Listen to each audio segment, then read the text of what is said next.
Hi, I'm Allyson, and I'm going to be reading to you part of Erich Fromm's book, A Man for Himself. Reason, man's blessing, is also his curse. It forces him to cope everlastingly with the task of solving an insoluble dichotomy.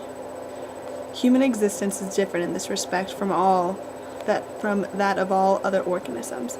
It is in a state of constant and unavoidable disequilibrium. Man's life cannot be lived by repeating the pattern of his species. He must live. Man is the only animal that can be bored, that can be discontented, that can feel evicted from paradise. Man is the only animal for whom his own existence is a problem which he has to solve and from which he cannot escape. He cannot go back to the pre-human state of harmony with nature. He must proceed to develop his reason until he becomes the master of nature and of himself. The emergence of reason has created a dichotomy within man, which forces him to strive everlastingly for new solutions. The diaism of history is intrinsic to the existence of reason, which causes him to develop and through it to create a world of his own in which he can feel at home with himself and his fellow man. Every stage he reaches leaves him discontented and perplexed, and this very perplexity urges him to move forward toward new solutions. There is no innate drive for progress in man. It is the contradiction in his existence that makes him proceed on the way he has set out. Having lost paradise, the unity with nature, he has become the external wanderer.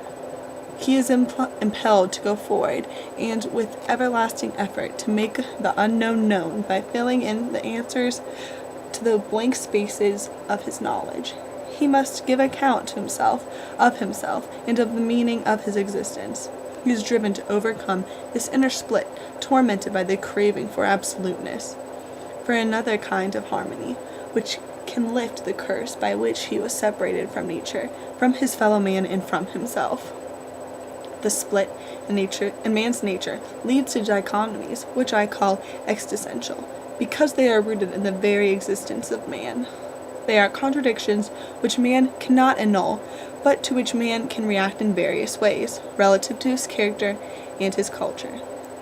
The most fundamental existential dichotomy is that between life and death. The fact that we have to die is unalterable for man. Man is aware of this fact, and this very awareness profoundly influences his life. But death remains the very opposite of life, and is extraneous to, and incompatible with, the experience of living.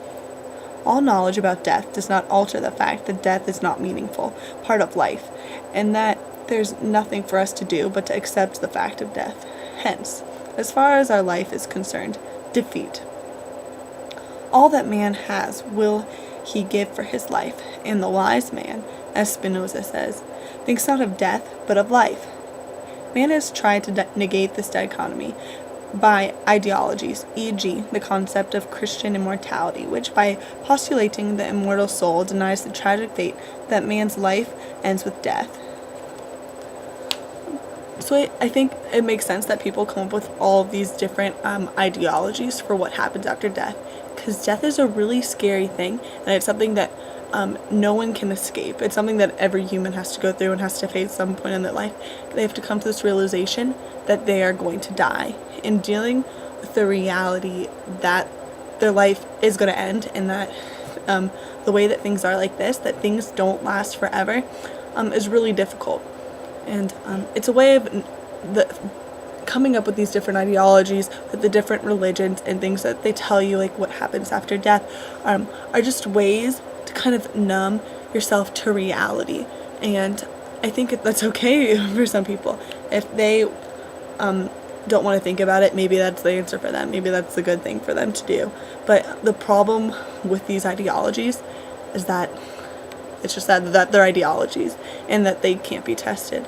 And so I think that's really interesting that that's something that all humans share, and it's interesting the different ways that humans react to dealing with that reality that we all face.